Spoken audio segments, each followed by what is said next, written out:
Hello दोस्तों। तो आज हम मैट्रिक्स की रैंक के बारे में पढ़ेंगे। तो एक जो मैट्रिक्स होती है वो m क्रॉस n ऑर्डर की होती है और उसकी रैंक हम उसके सबसे बड़े माइनर के अकॉर्डिंग डिसाइड करते हैं कि उसका जो सबसे बड़ा माइनर है वो नॉट इक्वल्स टू ज़ीरो होना चाहिए। मतलब उसका डिटरमिनेंट वैल्यू ज़ीरो नहीं होना चाहिए। अगर वो ज़ीरो है तो किसी मैट्रिक्स का अगर डिटरमिनेंट वैल्यू ज़ीरो आता है तो उसका जो रैंक होता है वो उसके ऑर्डर से कम होता है। और अपने पास क्या है ना, इसके रैंक के लिए कुछ रिमार्क्स दे रखे हैं, वो आप यहाँ पढ़ सकते हैं। और जीरो मैट्रिक्स की जो रैंक होती है वो ज़ीरो होती है और non zero matrix have rank एक और एक से ज़्यादा रैंक बन सकती है। और अपन एक मैट्रिक्स की रैंक उसके ट्रांसपोज के रैंक के बराबर ही होती है और आइडेंटिकल मैट्रिक्स का जो डिटरमिनेंट वैल्यू होती है वो एक होती है।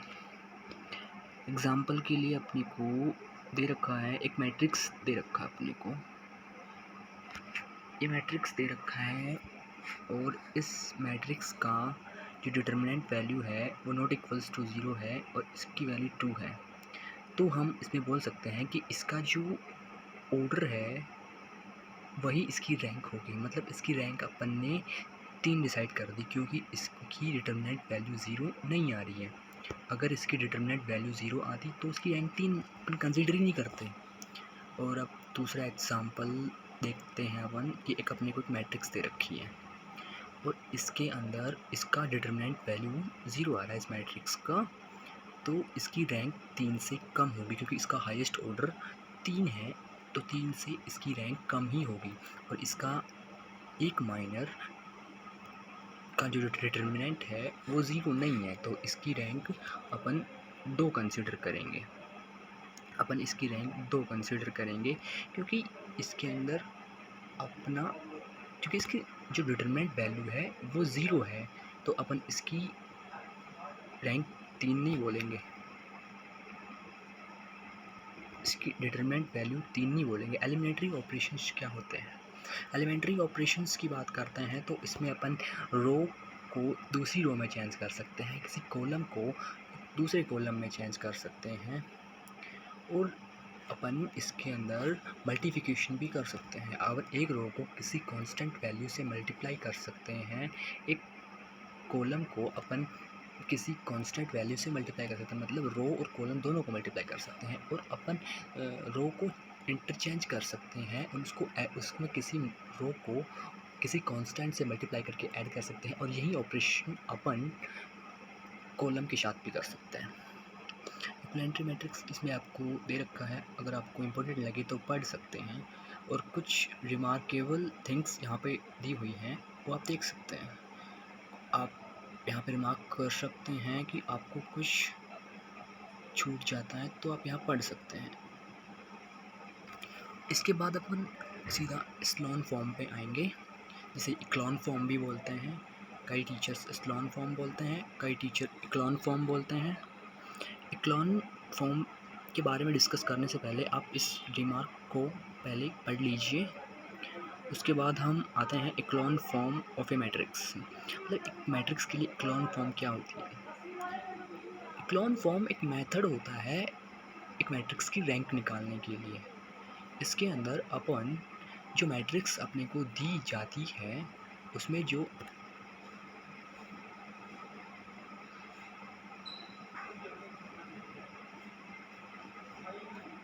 इसमें जो अपने को मैट्रिक्स दी जाती है उसमें जो उसका डायगोनल होता है उससे नीचे वाले एलिमेंट्स को अपने को ज़ीरो करना होता है।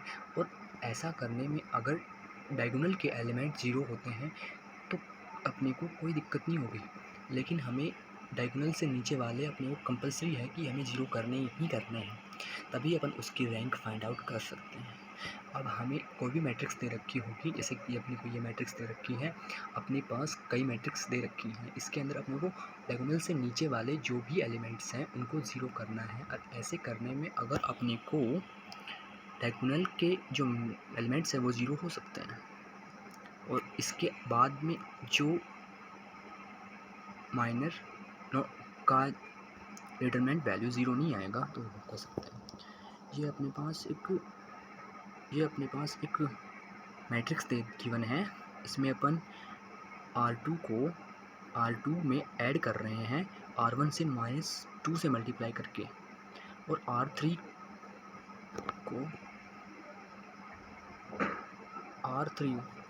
क्या बोल रहे हैं कि R4, और सेम इसी तरह अपन सबको ज़ीरो बनाने के लिए ये वाले ऑपरेशंस अप्लाई करते हैं।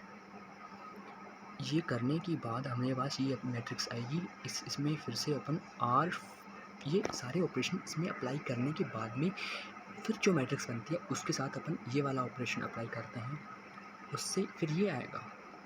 फिर इस मैट्रिक्स में अपन R2 को इंटरचेंज करेंगे R3 में, और फिर अपने पास ये मैट्रिक्स होगी। उसके बाद हम R4 में से सब्ट्रैक्ट कर देंगे R3 को, फिर मैट्रिक्स ये बनेगी। और जो मैट्रिक्स ये आई इसमें डायगोनल से नीचे वाले सारे एलिमेंट ज़ीरो हैं, तो अपन इसकी रैंक 3 डिसाइड करेंगे, क्योंकि इसके एक माइनर जो सबसे बड़ा माइनर है उसकी रैंक 3 है, ठीक है। और रैंक ऑफ जैसे रैंक डिसाइड करने के लिए अपने उसका डिटरमिनेंट इसके अंदर एक रो पूरी ज़ीरो हो रही है तो अपन इसकी रैंक 3 डिसाइड करेंगे, क्योंकि ऊपर वाली रोज़ में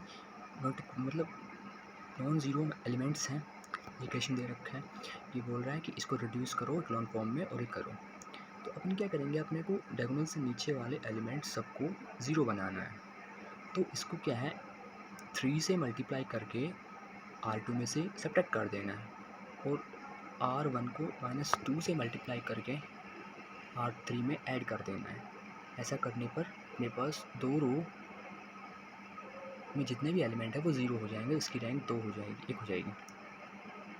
और इस मैट्रिक्स दे रखा है, इस मैट्रिक्स में कुछ नहीं करना अपने को ऑपरेशंस रिपीट करने हैं कि डायगोनल से नीचे वाले सारे एलिमेंट अपने को ज़ीरो करने हैं। इसके लिए सबसे पहले जो फर्स्ट रो का जो फर्स्ट एलिमेंट है इसमें अपने को 1 बनाने के लिए 1/6 से मल्टीप्लाई करना पड़ेगा R1 से।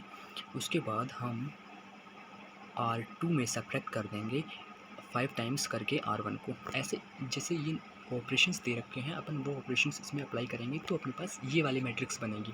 इस वाली मैट्रिक्स में अपन R3 में से R2 माइनस कर देंगे तो ये वाली मैट्रिक्स आएगी, और इसमें फिर से अपन ये वाला ऑपरेशन अप्लाई करेंगे तो गिवन मैट्रिक्स को अपन इसमें कन्वर्ट करेंगे और इसकी रैंक अब हमारे पास 3 आ जाएगी। और यहाँ से अपन k की वैल्यू निकाल सकते हैं। जब अपने पास k की वैल्यू आएगी तो निकाल सकते हैं। और इसके अंदर